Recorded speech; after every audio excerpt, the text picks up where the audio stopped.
So welcome back to Dirtbo's Craze, Mama's Dirtbo's Craze Kitchen, uncut, unfiltered. We are making Japanese cheesecake. This will be uploaded in several pieces. I do apologize. All right, so I've got 3 of my 4 eggs in here. I've got 5 of my 6 egg whites in here. So let me get it turned where y'all can see what I'm doing here. Okay, so I just crack that egg open. Oh yeah, we over that bowl. And the way I was always taught was you just keep pouring it from one shell to the other and it'll separate those egg yolks. So that makes 4 egg yolks in the bowl, 6 egg whites in the other bowl that we will whip up into meringue. We're going to walk over here, check our milk and egg and butter mixture. It is starting to cream up nicely. We just need that cream cheese to melt. Okay, so in the meantime, we're just going to kind of mix these egg yolks. Get them nice and creamy. Let's see that. Get those egg yolks nice and creamy. All right, now we're going to move back over by the stove. We're going to finish that mixture. I've never made this before, guys. I have no idea how it's going to turn out. You guys are being a test subject with me. So yes, let me turn that camera around and I can show y'all. Okay, so we got a little bit of a simmer going on. So we're just kind of trying to get this cream cheese nice and melted. I wish I had another whisk and I don't because the kids broke it. So we're using our plastic spatula to try to get these to cream up together for me.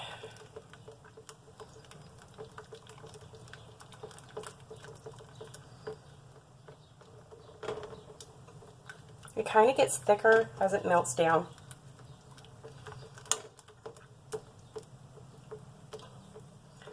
Okay, since we are going to be mixing this into my egg mixture, I can grab my whisk and use them because it's not cross-contamination when they're going to get mixed. Alright, so we're just kind of mixing that, trying to get it nice and creamy for us. It's always the cream cheese, y'all. It's always the cream cheese. Okay, I'm going to set you back on the tripod, or the stand here. Y'all ladies love me, so it's okay. Or some of you gotta love me anyway. So I'm just trying to get that mixed. Alright.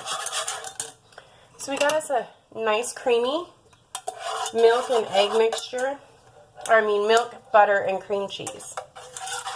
Okay. So you have to let this cool. If you drop that directly into your eggs, you're going to have scrambled eggs. So you don't want that.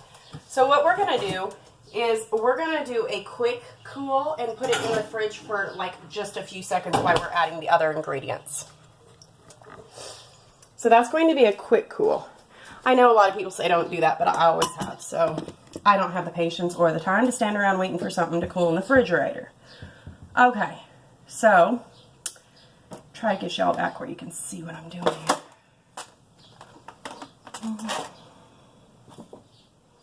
Okay, we're just going to have to hold this one. Alright, so for the recipe, like I said, I'm doing a half recipe. So for my recipe, it's going to be an 1/8 cup of flour and an 1/8 cup of cornstarch. So while we're waiting for our creamy mixture to cool down, we are going to slowly start blending in. Well, we're just going to blend it in. We're going to drop that in it. Okay. So I did mix my cornstarch and my flour together. I always use a self-rising flour, but I think any flour would do. Okay, guys, I got to set you down because it's too hard to try to mix this and talk to y'all or hold that at the same time. We're going to hope it doesn't fall over. Okay, so it's kind of, you know, really thick. But we're going to add that cream cheese mixture in just a minute. And that will help loosen that up. Okay.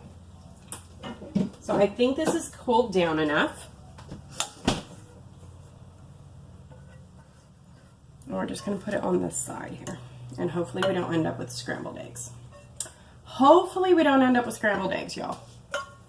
Okay, so now we're just mixing that cream cheese, milk, and butter that we have creamed down, melted down and creamed together. Just adding that to our eggs, flour, and cornstarch.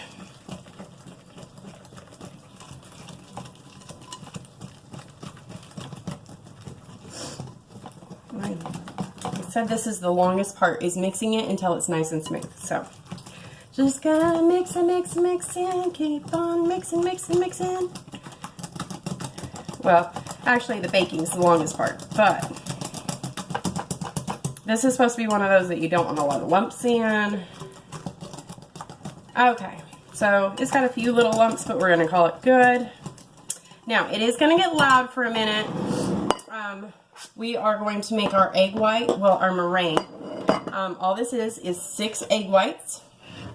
I've got my hand mixture. As I'm mixing up these egg whites, I'm going to slowly be pouring in my sugar. So I'm going to pause this video here for YouTube, and I will come back when it's done. I'll be right back, y'all. Okay, guys, so I am back. We've got a nice soft peak meringue going, and that is just egg whites and sugar, and you beat it and blend it until it starts making those soft peaks. Okay.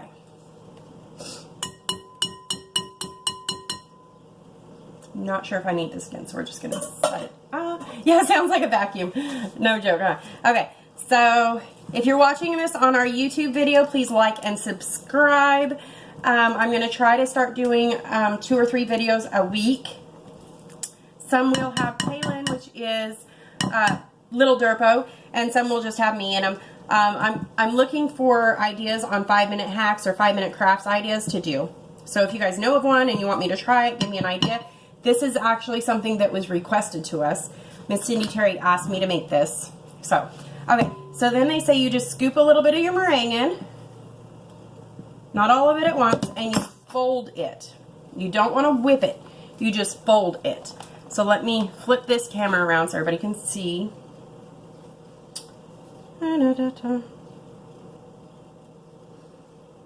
Okay, so we're just gently folding that in. You don't want to whip it in there. If you whip it in there, then you break your meringue. And your meringue is going to give it that light, airy stuff that we want on this cheesecake. So, I am going to, I wonder, we're going to test something. No, okay. I can't get, for whatever reason, I can't get the tablet where you guys can see, well, kind of, you can see the top of the bowl. Okay, so we've just gently folded that in. I think you're supposed to whip that meringue just a little bit more, but I didn't, so. Okay, now we're just going to throw the rest of this in there. And like I said, I will put the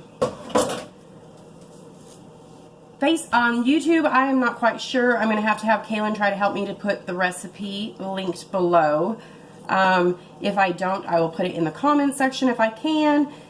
On the Facebook, I can put that. I will pin that or post that recipe that I'm using. Now I will put the half measurements that I'm using now and the full recipe for anybody who wants to make a half.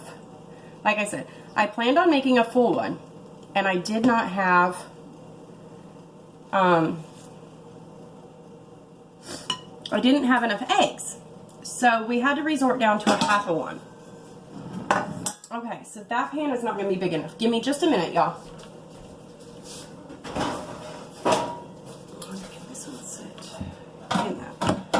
Yes, okay.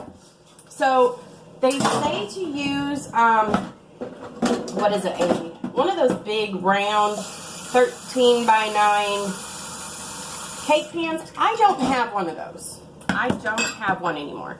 I do, but it's in storage. So you want to get you a pan that your other pan can sit in, and you put a little bit of water. You don't want so much water that it's going to boil over, though. Just enough that your pan is sitting down in that water.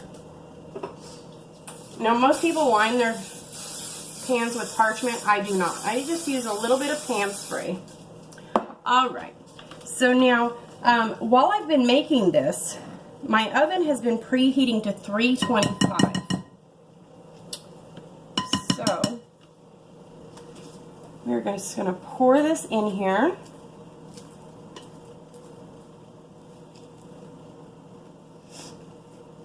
And the way it has to cook is you cook it for 25 minutes at 325, and then you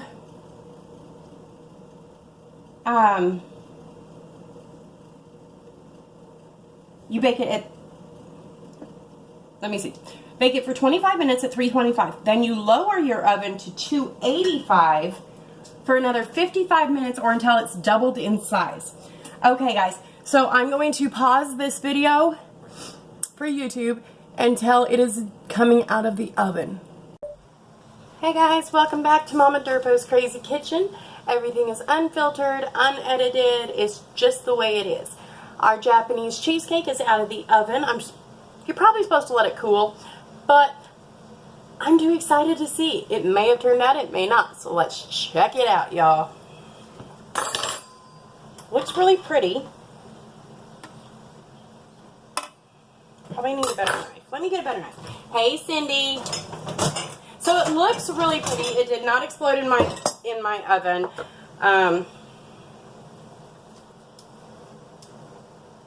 Looks gorgeous.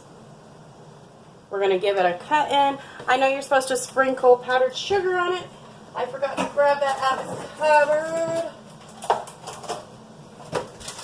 And I'm not digging for it. It's in the back of the baking cupboard. So we're going to do it without powdered sugar, y'all. A lot of people say to sprinkle powdered sugar on it. So we're just going to cut into this bad boy. Oh, it looks gorgeous. I'm going to cut this little piece here. All right. Let's get that fork and get it out of there. There you go, y'all. Looks just like an angel food cake. And it's jiggly. I did bake it, but because I used half the recipe, it was done before. So, let's taste this bad boy. Hopefully I don't get burned. Okay, it tastes like an angel food cake. Tastes great. Tastes just like an angel food cake. Looks like an angel food cake. Turned out jiggly like it's supposed to. Really soft and tender. So I'm calling it a success. Bye, y'all.